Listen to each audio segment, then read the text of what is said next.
Hi, I'm James Thomson and I'm the editor at smartcompany.com.au. I'm joined today by Marc Peskett, tax expert and managing partner at MPR Group. Marc, we're coming up to June 30. Now, what can a business do before June 30 in terms of tax planning for the season?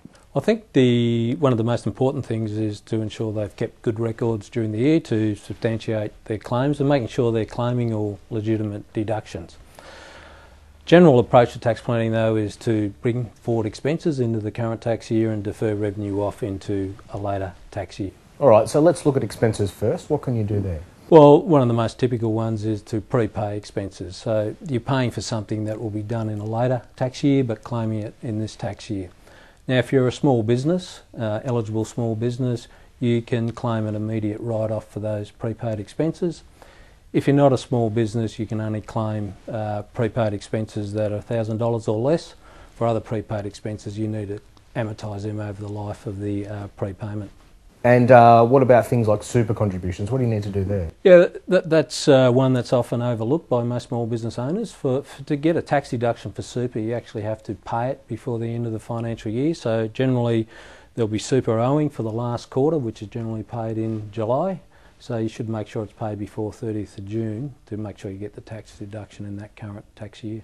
Good to get that up to date. Now, what about on the revenue side of the equation? Well, the most typical thing to do is defer revenue off by, if you're on accruals basis, delaying invoicing for work done or services delivered until after the end of the tax year. Also, you may receive income in advance, so you may receive income for subscriptions or services that you're going to provide in a later year. That's not assessable until that service is actually delivered, so you treat that as unearned income in that current year.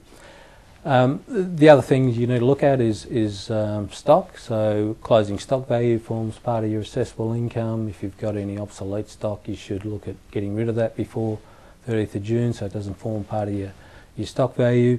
The other thing you can do with stock is value it down. So if the market selling price or the replacement cost is less than what you bought it for, you can value it down at those lower values, which can help reduce your assessable income. What about when you look at your debtors list and if there's any bad debts? Anything you can do there? Well, there probably is a few bad debts given that we've just in the midst of the GFC or coming out of the GFC. Yes, you can write off any bad debts. To write it off, you actually got to document something that you've written it off before the end of 30th of June. The debt must be bad and it's been included as assessable income in some prior tax year, in the current or prior tax year. Brilliant. So there is a lot you can do and I guess make sure you're prepared. Yeah, and I think one final point there is that whilst you can implement some of those tax planning activities, you need to assess what impact that might have on the business cash flow. So by bringing forward expenses and deferring revenue can have a negative cash flow impact, so you just need to be mindful of that. Brilliant. Thanks, Marc. Thanks, James.